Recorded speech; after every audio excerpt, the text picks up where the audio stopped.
آئینے کے سامنے جائیں، مشاہدہ کریں آپ کے چہرے پر قدرتی نکھار ہے، ڈپریشن نہیں ہے۔ جلد غصہ آ جائیں، چڑچڑپن ڈپریشن کی ایک شکل ہے۔ اس کا ایک علاج، ایک کسی سنسان جگہ پہ چلا جائیں، چیخیں، چلا کے گنگنائیں، سانس روک کر لمبا کھینچا جائے۔ السلام علیکم ورحمۃ اللہ وبرکاتہ۔ ناظرین گرامی قدر، اس وقت دنیا میں ایک نفسیاتی بیماری عام ہے جسے عرف عام میں ڈپریشن کہا جاتا ہے۔ ماہرین نے اس کی مختلف وجوہات بیان کیے ہیں، اس کے مختلف سولوشنز بتائے ہیں، گو کہ اس کا کوئی پرفیکٹ علاج نہیں ہے، اس کا کوئی ایبسولوٹ سولوشن نہیں ہے۔ مختلف طریقے اپنا کر ہم اس کی شدت کو بآسانی کم کر سکتے ہیں۔ اگر خیال لکھیں، دھیان دیں تو اس بیماری کا پتہ چلنا بھی مشکل نہیں ہے۔ سامنے والے شخص کے چہرے پر توجہ دے کر ہم اندازہ لگا سکتے ہیں آیا وہ ڈپریشن تو نہیں ہے۔ اگر کسی شخص کے چہرے پر نیچرل شگفتگی نہیں ہے، نیچرل تازگی نہیں ہے اور منہ اترا ہوا ہے، وہ چڑچڑپن کا شکار ہے، یہ کسی نہ کسی درجے کی نفسیاتی بیماری ہوگی، اور خصوصاً ڈپریشن یا سٹریس کے ہونے کا امکان بہت زیادہ ہے۔ اپنا ڈپریشن لیول ہم خود بھی چیک کر سکتے ہیں، کسی سائیکاٹرسٹ، ماہر نفسیات یا کسی ڈاکٹر کے پاس جائے بنا اپنا خود بھی معائنہ کر سکتے ہیں، تشخیص کر سکتے ہیں آیا ہمیں کوئی ڈپریشن یا سٹریس نہیں ہے۔ آئینے کے سامنے جائیں اور ایز اٹ از آبزرو کریں، مشاہدہ کریں کہ آپ کا چہرہ کیسا ہے۔ اگر آپ کے چہرے پر نیچرل بیوٹی ہے، آپ کے چہرے پر قدرتی نکھار ہے، قدرتی شگفتگی پائی جاتی ہے، تو آپ خوش قسمت ہے۔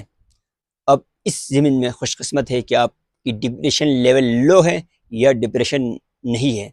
ہمیں جلد غصہ آ جائیں، چڑچڑپن ہمارے اندر پیدا ہو اور ہمیں ہر چیز میں نقص نظر آئے، اگر ہمیں ہر چیز کا صرف منفی پہلو نظر آئے اور مثبت کی طرف ہمارا ذہن نہیں جائے تو یہ بھی ایک ڈپریشن کی ایک صورت ہوگی۔ ہمیں بات بات پر بار بار جلدی غصہ آ جائے اور ہمارے اندر چڑچڑاپن پیدا ہو، ہمیں ہر چیز بری لگے، ہم بڑبڑاتے رہیں، تو یہ بھی ڈپریشن کی ایک شکل ہے، ڈپریشن کی ایک صورت ہے۔ مختلف نفسیات کے ماہرین نے، مختلف ڈاکٹرز نے، طبیب نے علاج کے مختلف طریقے بتائے ہیں۔ اس کا ایک علاج، ایک طریقہ کار جس کے ذریعے ہم ڈپریشن کے لیول کو لو کر سکتے ہیں، آسانی کے ساتھ، بلا کسی خرچے کے، بلا کسی سائیڈ ایفیکٹ والی ایکٹیویٹی کے کر سکتے ہیں، وہ یہ ہے کہ ہم کسی سنسان جگہ پہ چلے جائیں جہاں پہ دور دور تک کوئی انسان نہ ہو اور وہاں کوئی ہماری ایکٹیویٹیز آبزرو نہ کر رہا ہو، یا ہمیں کوئی ریکارڈ نہ ہو، یا لوگ دیکھیں ہمارا مذاق اڑائے اور ہمیں کوئی تانا دینا شروع کر دیں، ہمارے ذہنی صحت پر شک کرنا شروع کریں۔ دور کسی سنسان جگہ پر جائیں اور کھلا بالکل ایزی ہو کہ آپ چیخیں، چلا کے گنگنائیں، چیخ ماریں۔ حضرات ہیں یہ طریقہ اپنی قرأت درست کرنے کے لیے، آواز خوبصورت بنانے کے لیے، آواز کے دوران سانس لمبی کھینچنے کے لیے کی پریکٹس کے طور پر یہ استعمال کرتے ہیں، بہت مدہ ہے۔ یہ آواز کی بہتری کے لیے بھی بہت فائدہ مند ہے اور ڈپریشن لیول کرنے میں بھی کافی مددگار ہے۔ اگر ہمیں اویلیبل نہ ہو کوئی ایسی جگہ جہاں پہ جا کے ہم شور شرابہ کریں، چیخیں، چلائیں اور اطراف میں کوئی دیکھنے والا، کوئی آبزرو کرنے والا نہ ہو، کوئی متاثر نہ ہو، ایسی جگہ اگر نہ ملے جس میں ہم آسانی کے ساتھ کھلا چیخ سکیں، چلا سکیں، تو آپ کسی بند کمرے میں بھی جہاں سے آواز باہر نہیں جاتا، ساؤنڈ پروف بھی کر سکتے ہیں۔ لہذا پریکٹس کچھ آپ اس طرح سے کیجئے۔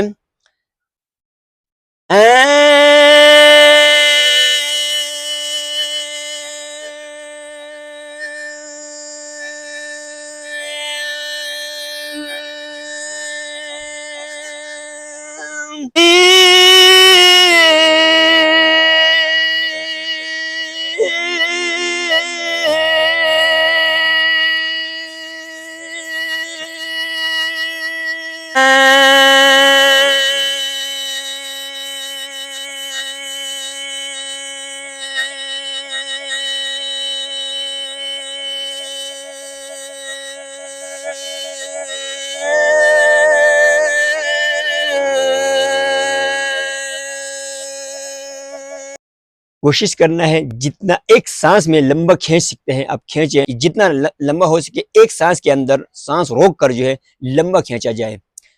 ویڈیو پسند آئے تو پریکٹس کیجئے، عملاً کر کے دیکھیے۔ اگر آپ کو فائدہ ہو تو اپنے دوستوں کے ساتھ بھی شیئر کر دیجیے۔ چاہتے ہوں کہ آپ کے دوست احباب میں سے کوئی ڈپریشن کا شکار ہو اور اس کی ڈپریشن لیول کم کریں تو آپ یہ ویڈیو شیئر کر دیجیے اس کے ساتھ بھی۔ شروع میں زور نہ لگائیے، ایک سانس میں لمبی آواز نکالنے کے لیے آہستہ آہستہ بڑھا سکتے ہیں۔ ویڈیو دیکھنے کا بہت بہت شکریہ۔